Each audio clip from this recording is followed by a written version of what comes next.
Day 3. They only had a half day of court and Erica Kirk is in the courtroom. The defense and the prosecution state that they only have 2 witnesses left each for the remainder of the week. None of them being named Lance Twiggs, because they do name them off. They name off like who they have left. Obviously, everyone's wondering what's going on with Lance Twiggs. Well, apparently, and what we will get to at the end, which will be the majority of this video, is that Lance Twiggs is not showing up in person. They want to submit a video of his second interrogation, or second, oh my God, what's that called? Like, you're not being it's interrogation. What's it called when someone goes in questioning? Which is a video of his second questioning by the FBI. So the first witness that's brought in is there to testify about Tyler Robinson turning himself in. This is to lay the foundation for them to bring the video in, the prosecution. Tyler's parents were there with Tyler Robinson when he turned himself in, and the friend that helped facilitate him turning himself in. All of them were questioned and interviewed by the FBI in St. George that day. In a weird turn of events, the prosecution and defense actually agree on something before coming to court. They agree on this video, and ironically, it's a video of Tyler Robinson wearing a maroon shirt. The bullet gets brought back up by prosecution again. It was found on the roof of the computer science building, southeast of the Losi building, east of where Charlie Kirk was positioned. But they say there was no line of sight to Charlie Kirk, and the caliber of the bullet was a .223.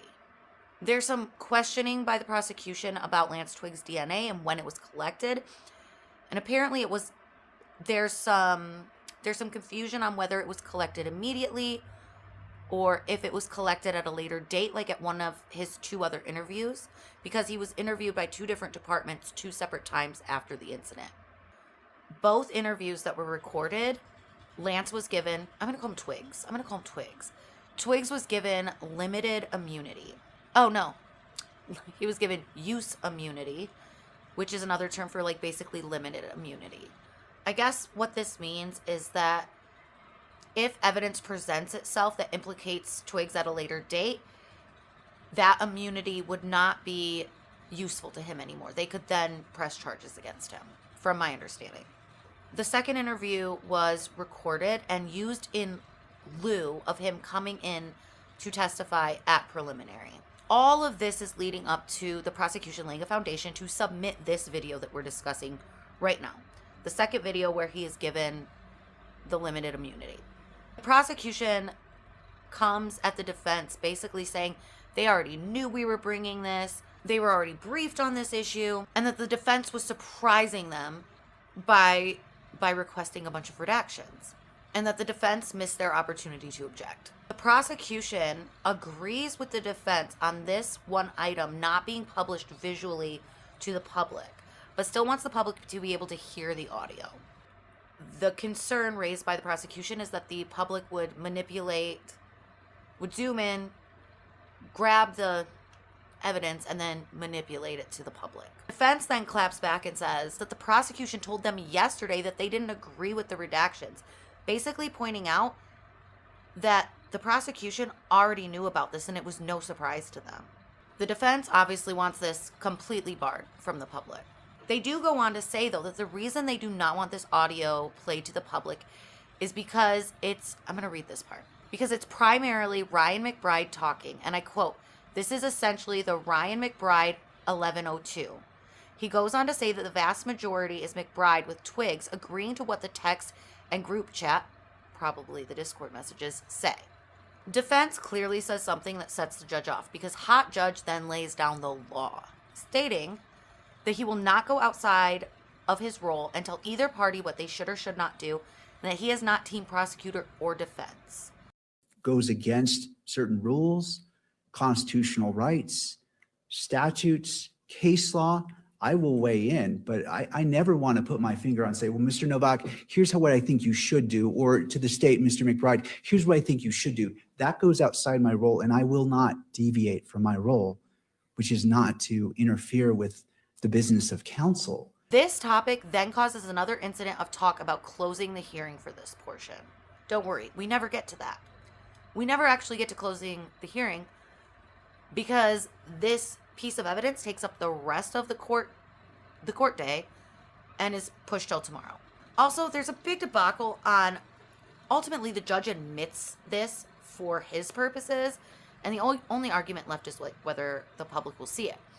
But there is some caveat where if it's published to the judge, I think then we, the public, can access it as court record.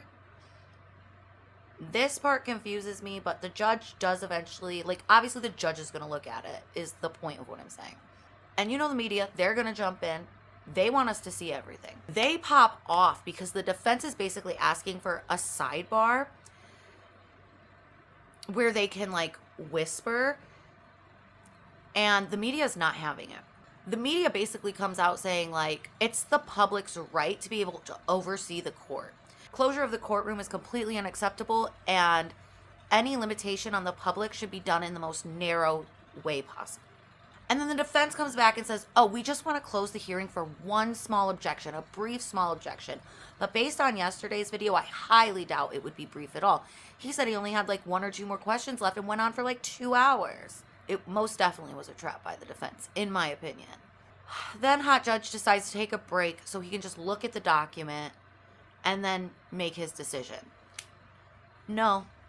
They come back and they still argue about it forever. The defense comes back basically saying they do not want the public to see what the state will later, down the road, call confessions. Because apparently the information that the prosecution is offering to the judge is going to be double. They're going to present it again in a different form. And that this is going to violate Tyler Robinson's constitutional rights because it will taint the jury pool. The judge even brings up, like, isn't this information already out there? Which the defense then says, no, not all of it. Then the media, again, later argues, like, well, if it's not all out there, then the public's going to think you're keeping something hidden. But honestly, a huge portion of the public doesn't even believe Tyler Robinson did it and that he was framed.